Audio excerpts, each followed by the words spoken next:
이 땅을 살아가면서 사람들을 불행하게 만드는 요소들은 참 많이 있습니다. 대체로 삶 속에 어려움이 찾아왔을 때 사람은 불행을 느끼곤 합니다.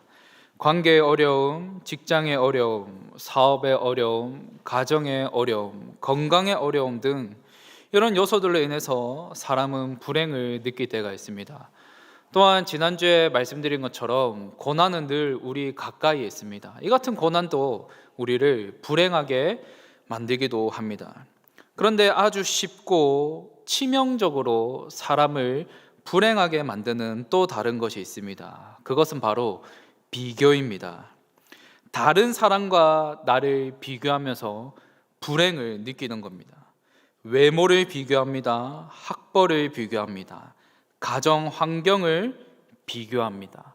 남과 다른 나를 비교하면서 불행을 느끼는 것이죠. 부산의 한 지인으로부터 들은 이야기입니다. 초등학생들이 서로 비교하는데 무엇을 가지고 비교하는지 아십니까? 부산에 있는 한 지인으로부터 들은 이야기인데 자신이 살고 있는 그 아파트의 브랜드를 가지고 서로 비교한다고 합니다. 나는 무슨 역 옆에 있는 자이 아파트에 살고 있어. 너는 어디 살아? 나는 롯데캐슬에 살아.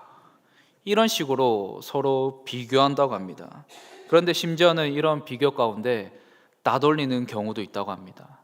상대적으로 좀 못한 상황 속에 처해 있는 학생을 보면서 따돌린다고 합니다. 왜 이런 일이 일어났을까요? 그 학생들의 부모가 늘 비교의식에 사로잡혀 있기 때문이죠. 그 대화 속에 아파트를 브랜드를 가지고 비교하는 그런 대화들을 그 초등학생들이 들었기 때문이죠. 아이들이 무엇을 하고 그렇게 했겠습니까? 그런 부모의 말들에 아이들이 사로잡혔던 겁니다. 특별히 사람들의 비교를 부추기는 것이 있습니다. 그것은 바로 SNS입니다. SNS는 비교를 일상화시켰다고 해도 과언이 아닙니다. 다른 사람이 다녀온 해외여행, 맛집 투어, 좋은 집, 좋은 차, 시시각각 실시간으로 올라오는 게시물들을 보면서 부러워합니다. 자기 자신과 비교합니다. 자신은 그렇게 누리지 못하는 것에 대해서 안타까워합니다. 그런데 이런 비교는 외부에 의해서 불행이 찾아오는 것이 아닙니다. 자기 스스로가 자기 자신을 불행하게 만드는 겁니다. 그래서 사람들은 타인과 비교하며 세속적인 것들을 더욱 추구하며 그것에 더욱더 목말라 하며 살아갑니다. 세상의 세속적인 것들에 소망을 두고 그 안에서 기쁨과 행복을 발견하려고 합니다. 그것을 가지기만 한다면 자신의 삶이 참된 행복을 누릴 수 있을 것이라고 생각합니다. 그러나 그것이 오히려 사람을 더욱 불행하게 만든다는 겁니다. 그것이 오히려 더 사람을 고달프게 만듭니다. 그런데 이런 불행은 우리 그리스도인들에게도 종종 나타납니다. 타인과 비교하며 세상의 것들에 더욱 시선이 향할 때가 있습니다. 세상의 성공, 인정, 돈, 화려한 커리어 이런 것들을 행복의 기준으로 삼아 끊임없이 비교하며 불만을 가집니다. 불행을 느끼는 것이죠. 그래서 자신이 경험한 그 복음의 은혜를 잠시 잊고 삽니다. 복음의 놀라운 은혜를 경험했음에도 그 은혜를 무가치한 것으로 여깁니다. 그 결과 세상에 더욱 소망을 두고 살아가려고 하는 것이죠. 이 모든 것은 거짓으로 이 믿는 신자들을 유혹하는 겁니다. 그런데 이런 문제는 오늘날의 문제가 아닙니다. 오늘 본문에서도 거짓으로 유혹하는 자들이 있다고 사도 바울은 말합니다. 18절의 말씀을 보시면 내가 여러 번 너희에게 말하였거니와 이제도 눈물을 흘리며 말하노니 여러 사람들이 그리스도의 십자가의 원수로 행하느니라. 우리가 이 말씀에서 주목하고자 하는 것은 그리스도의 십자가로 원수로 행한다라는 이 말씀인데 이 말씀은 한마디로 십자가의 원수들이 있다는 겁니다. 십자가의 원수들. 사도 바울은 이들에 대해서 여러 번 말하였다고 말합니다. 이제 지금은 눈물을 흘리며 말합니다. 이것은 그만큼 간절하게 이 십자가의 원수들, 이 십자가의 원수들을 조심해야 된다. 그들을 경계해야 된다고 이 빌립보 교회 성도들을 향해서 간절한 마음을 담아서 당부합니다. 그렇다면 이 십자가의 원수들 누구일까요? 이들의 정체는 바로 유대주의자들입니다. 이 빌립보서 설교를 하면서 유대주의자들에 대해서 종종 말씀드렸습니다. 빌립보서를 보면 곳곳에서 이 유대주의자들에 대해서 언급하고 있습니다. 3장의 이 말씀을 보시면 개들을 삼가라 이렇게 하는데, 이 개들, 이 유대주의자들을 향한 사도 바울의 말이죠. 빌립보서 곳곳에 보면 유대주의자들에 대해서 언급하고 있는데, 뿐만 아니라 바울이 쓴 이 서신서를 보면 유대주의자들을 경계하며 이들은 거짓 복음을 전하는 거짓 교사들이니 이들을 삼가 경계하고 조심하라고 이 바울 서신 곳곳에서 말합니다. 특별히 유대주의자들이 가르친 거짓 복음은 이방인들을 향해서 거짓으로 유혹하였습니다. 이들은 이방인이 구원을 받기 위해서는 예수님을 믿는 믿음만 있어서는 안 된다, 예수님을 믿는 믿음도 있어야 되지만 그 외에 할례와 율법을 행해야지 너희들은 구원을 받을 수 있다, 할례와 율법을 행해야지 하나님의 백성이 될 수 있다라고 이 유대주의자들은 이방인들에게 할례와 율법을 강요하였습니다. 특히 하나님의 백성이 되기 위해서는 할례를 시행해야 된다. 유대주의자들은 자신들은 할례를 받은 하나님의 백성이기 때문에 자, 우리를 봐라, 우리는 할례를 받은 하나님의 백성들이다라고 과시하면서 너희들은 할례를 받지 않은 그런 천박한 자들이라고 이들은, 유대주의자들은 이 이방인들을 향해 거짓으로 유혹하였다는 겁니다. 하나님께서는 유대인과 이방인 모두 예수님을 믿는 믿음으로 구원하십니다. 예수님을 믿는 믿음으로 구원하시는데 이들은 이 진리를 이방인들에게는 제한했다는 겁니다. 이들은 예수님의 십자가를 헛된 것으로 만드는 자들입니다. 예수님의 십자가가 마치 유대주의자들인 자신들에게만 해당되며 이방인들에게는 해당되지 않는 것처럼 보이게 만듭니다. 그리고 이방인들로 하여금 유대주의자들을 보며 부러워하며 비교하게끔 만듭니다. 그래서 이방인들로 하여금 할례를 시행해야 되는구나, 율법을 지켜야 되는구나, 구원받은 하나님의 백성으로 살아가기 위해서는 우리가 할례를 하고 율법을 해야지 하나님의 백성이 될 수 있구나, 이런 식으로 착각하게 만든다는 겁니다. 그래서 사도 바울은 이들을 향해 십자가의 원수들이다라고 단호하게 말하는 겁니다. 이들을 향해서 십자가의 원수들이다, 이들을 가까이 하지 마라, 경계해라. 왜냐하면 이들은 예수님의 십자가를 헛된 것으로 만드는 자들이기 때문이죠.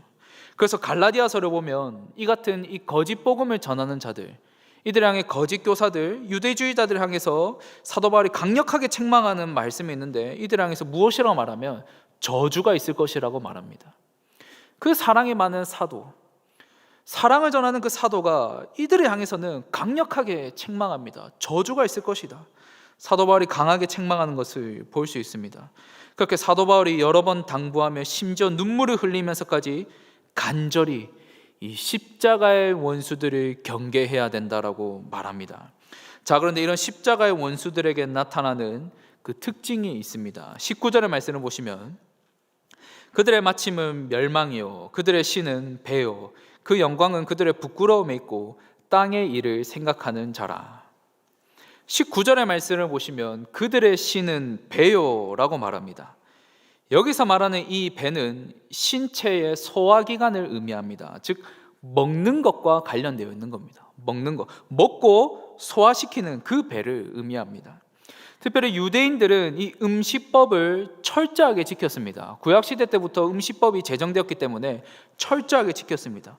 율법 중에 하나인 이 음식법을 정결한 음식과 부정한 음식을 엄격하게 구분하였고 부정한 음식을 먹는 것을 극도로 경계하였습니다. 그러나 이런 유대주의자들이 지킨 음식법은 하나님을 위해서 지킨 것이 아닙니다.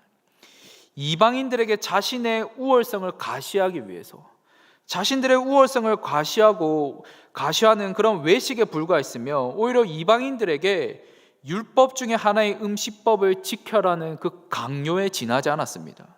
즉 이방인들에게 너희들이 진정으로 하나님의 백성으로 살아가고 싶으면 할례를 시행해야지, 율법인 음식법도 잘 지켜야지, 이런 식으로 거짓으로 유혹한다는 겁니다.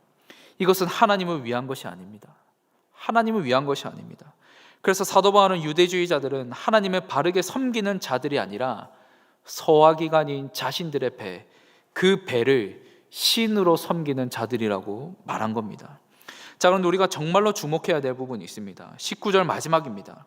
19절의 마지막을 보시면 십자가의 원수들인 이 유대주의자들을 향해서 땅의 일을 생각하는 자들이다 라고 말합니다.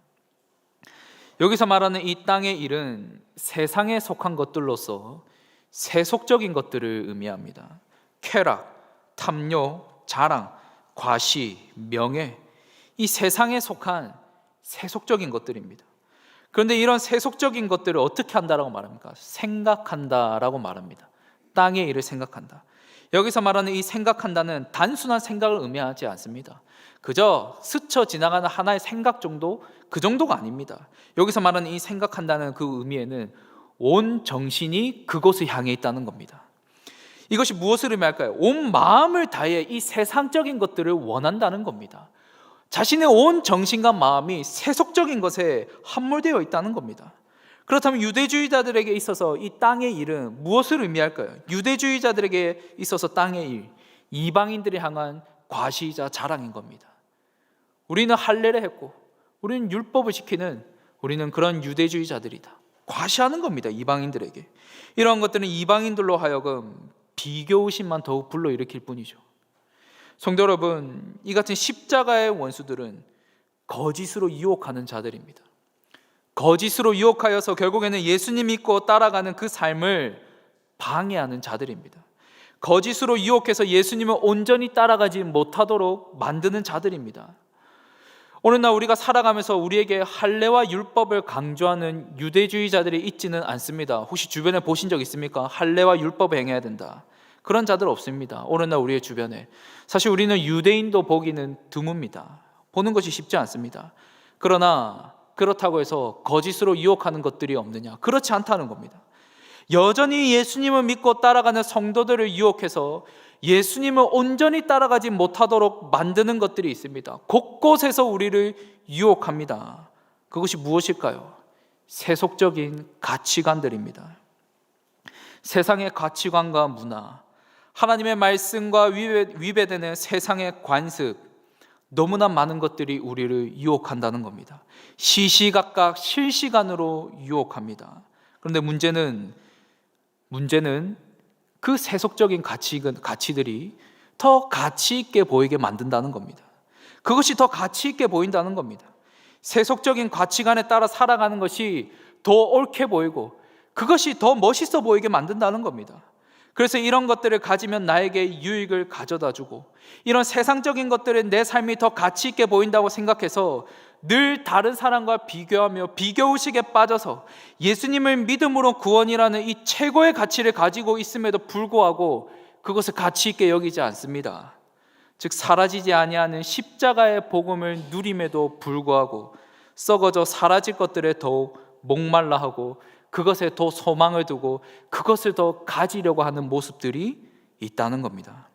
그래서 늘 타인과 비교하며 스스로가 불행을 자초하는 것이죠.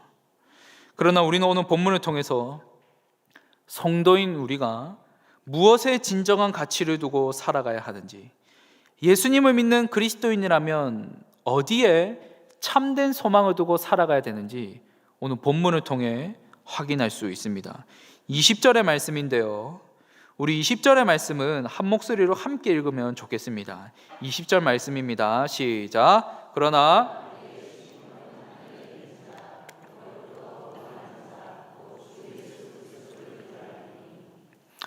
이 당시 빌립보는 로마의 식민지입니다. 빌립보라는 이 도시는 로마의 식민지인데 주로 로마의 퇴역 군인들이 많이 모여 살았습니다.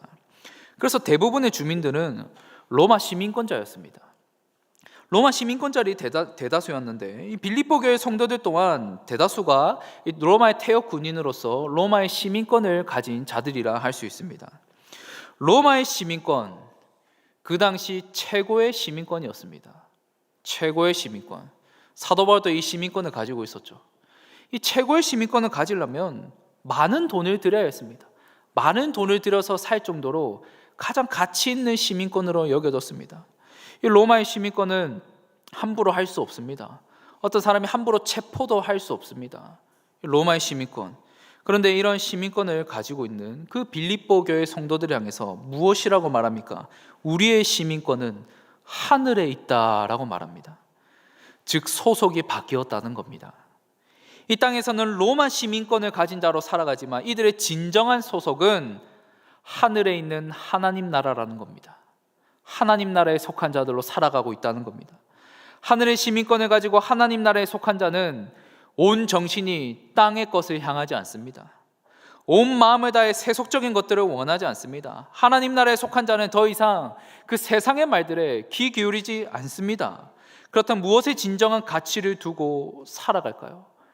바로 예수님입니다. 예수님. 우리 20절 마지막을 보시면 주 예수 그리스도를 기다린다라고 말합니다. 하늘의 시민권을 언급하면서 우리는 주 예수 그리스도를 기다린다라고 말합니다. 여기서 기다린다는 것은 간절한 마음으로 기다린다는 겁니다. 간절한 마음으로 다시 오실 예수님을 간절히 기다린다는 겁니다. 앞서 세상의 것들을, 땅의 일을 어떻게 한다라고 말씀드렸습니까? 땅의 일을, 이 유대주의자들은 세상의 일들을 자신의 온 마음과 온 정신을 다해서 그것을 바라지만, 그리스도인들은, 성도는 누구를 간절히 기다립니까? 예수님을 간절히 기다린다는 겁니다. 이 땅에서 예수님을 간절히 기다린다는 건데, 이것은 예수님을 사모한다는 것이죠. 이 땅에서 예수님을 사모하며 살아간다는 겁니다. 비록 육신의 몸을 입고 있기에 이 땅 가운데는 살아갑니다. 육신을 입고 있기에. 그러나 시선은 하늘을 바라보고 있다는 겁니다. 다시 오실 예수님을 사모한다는 겁니다. 그렇기에 성도의 삶은 이 땅에서 다시 오실 예수님을 기다리는 삶입니다. 특별히 예수님의 재림을 고대하는 삶은 이 요한계시록을 통해서도 확인할 수 있습니다. 요한계시록이 기록될 그 당시 어떠한 시대였습니까? 끊임없는 핍박과 박해가 있는 시대였습니다. 아무런 소망도 희망도 없는 시대였죠. 예수님을 믿는 이유 하나만으로 잡혀갔습니다. 죽어야 됐습니다. 내 가족이 죽음을 당했습니다. 그렇게 고통 속에 있는 성도들, 그들을 향해 주님께서 찾아오십니다. 그리고 무엇이라고 말씀합니까? 그들에게 어떻게 소망을 불어넣으십니까? 예수님 반드시 다시 오신다는 겁니다. 예수님 반드시 다시 오신다는 이 재림의 말씀을 통하여서 이 성도들을 붙잡으십니다. 왜냐하면 예수님 다시 오신다는 것은 소망이기 때문이죠. 이 재림의 말씀으로 그들을 소망으로 인도하십니다. 그렇다면 우리 주님 다시 오실 때 어떤 일이 일어나기에 다시 오실 예수님을 바라보라고 말씀할까요? 21절의 말씀을 보시면 그는 만물을 자기에게 복종하게 하실 수 있는 자의 역사로 우리의 낮은 몸을 자기 영광의 몸의 형체와 같이 변하게 하시리라. 우리가 이 말씀에서 주목하고자 하는 것은 우리의 낮은 몸을 자기 영광의 몸의 형체와 같이 변화시킨다라는 이 말씀입니다. 영광의 몸, 이 영광의 몸은 부활의 몸이라고 할 수 있습니다. 이 몸은 죄를 짓지 않고 더 이상 병들지도 않고 썩지 아니하는 몸입니다. 신령한 몸이라고도 표현하기도 하죠. 이 영광의 몸, 여기에 우리의 소망이 있다는 겁니다. 그렇다면 언제 이 일이 일어납니까? 우리 주님 다시 오실 때입니다. 우리 주님 다시 오실 때 그 부활이 일어나면서 영광의 몸으로 변화되어지는 겁니다. 그래서 그 주님, 다시 오실 그 주님이 다시 오실 때 일어날 그 일들을 고대하며 바라보며 인내하며 이 땅에서 주님을 기다리는 삶, 그 삶이 성도의 삶이라는 겁니다. 여기서 땅을 바라보는 자와 하늘을 바라보는 자가 나뉘는 겁니다. 땅을 바라보는 자, 세상의 것들을 자기의 소망으로 삼습니다. 그러나 하늘을 바라보는 자는 다시 오실 우리 주님을 나의 소망으로 삼으며 살아갑니다. 이 소망은 예수님을 믿는 자들이라면 그 누구라도 누릴 수 있습니다. 그 누구라도 이 소망 속에 살아갈 수 있습니다. 그렇게 예수님을 믿는 성도는 비교의식에 매일 필요가 없습니다. 비교의식에 빠질 필요도 없습니다. 왜냐하면 모두가 동일하게 주님의 재림을 통해 일어날 그 일들을 누리기 때문이죠. 사랑하는 성도 여러분, 예수님을 믿으십니까? 하늘의 시민권을 가진 하나님 나라에 속한 자로 살아가고 계십니까? 그렇다면 우리의 시선은 땅을 향하는 것이 아니라 하늘을 향해야 합니다. 하늘에 우리의 시선을 둔다는 것은 곧 예수님께 우리의 시선을 둔다는 겁니다. 아이작 암브로스가 쓴 예수를 바라보라 라는 책이 있습니다. 그 책을 보면 예수님을 바라보지 못하는 것들이 있다면 그러한 것들에서 우리의 시선을 돌려야 된다라고 말합니다. 그 돌려야 되는 이유에 대해서 세상의 것들을 계속해서 바라보고 있으면 예수님 안에서 누릴 수 있는 그 아름다움들을 누릴 수 없기 때문이라 말합니다. 세상의 것들을 더욱 계속해서 바라보고 있으니까 예수님 안에서 누릴 수 있는 그 아름다움들, 그 아름다움에 우리의 시선이 향하지 않는다고 말합니다. 이 세상의 것과 예수님을 놓고 비교한다면 이 세상은 바라볼 가치가 없습니다. 예수님과 세상, 이 두 가지를 놓고 바라본다면 세상은 바라볼 가치가 없습니다. 왜냐하면 이 세상의 것들은 영원하지 않기 때문이죠. 시간이 지나면 사라질 것들입니다. 돈 사라집니다. 명예 사라집니다. 건강 시간이 지나면 잃게 되어 있습니다. 모든 것들이 시간이 지나면 사라질 것들입니다. 그러나 예수님은 우리에게 영원한 것을 주십니다. 사라지지 않는 것을 우리에게 주신다는 겁니다. 이것은 오늘 본문은 영광스러운 몸, 즉 우리 주님 다시 오실 때 부활을 준다라고 오늘 본문은 말씀하고 있는 겁니다. 여기서 우리는 중요한 한 가지를 발견할 수 있습니다. 성도에게 가장 가치 있는 삶은 이 땅에서 예수님을 바라보며 사는 삶이며, 성도의 참된 소망을 다시 오실 우리 그 주님께 있다는 겁니다. 그래서 우리의 시선은 하늘을 향해야 된다는 겁니다. 사랑하는 성도 여러분, 왜 오늘날 그리스도인들이 불행하다고 말할까요? 왜 오늘날 그리스도인들이 불평을 할까요? 이 땅에서 행복을 찾으려고 하기 때문입니다. 이 땅에서 참된 기쁨을 누리려고 하기 때문입니다. 늘 시선이 땅을 향해 있기 때문입니다. 그래서 늘 타인과 비교하는 거죠. 늘 타인과 비교하면 나는 이것을 못 가졌다는 것에 한탄해합니다. 물론 이 땅의 것으로 우리가 행복할 수 있으며 이 땅의 것으로 우리가 기뻐할 수는 있습니다. 우리는 이 세상 속에서 살아가기에 세상의 것들로 잠시 행복과 기쁨을 누릴 수 있습니다. 이것을 부정하고 싶은 것은 아닙니다. 그러나 참된 행복과 기쁨을 우리에게 줄 수는 없다는 겁니다. 땅에서 소망을 발견할 수는 없습니다. 왜 우리는 땅에서 소망을 발견할 수 없을까요? 성도는 하늘의 시민권을 가진 자로서 하나님 나라에 속한 자들이기 때문입니다. 우리가 살아가는 이 시대, 비교의식과 불만족의 시대 속에 살아갑니다. 자기 스스로가 불행을 자초하는 시대 속에 우리는 노출되어 있습니다. 그러나 우리가 분명하게 기억해야 합니다. 성도는 하늘의 시민권을 가진 자라는 것을. 하나님 나라에 속한 자는 오직 예수님으로 말미암아 참된 행복과 기쁨 그리고 소망을 발견할 수 있다는 것을 우리는 꼭 기억해야 합니다. 그렇게 성도 여러분, 우리의 소망은 하늘에 있다는 것을 기억하시오. 다시 오실 우리 주님을 간절히 기다리며 그 주님을 사모하시기를 바랍니다. 어떠한 상황 속에서도 다시 오실 우리 주님을 기대하고 고대하며 살아가시기를 바랍니다. 그래서 세상의 가치관이 하나님 나라의 가치를 두고 살아가는 오늘 이 자리에 나온 모든 성도님들 되시기를 주님의 이름으로 축복합니다.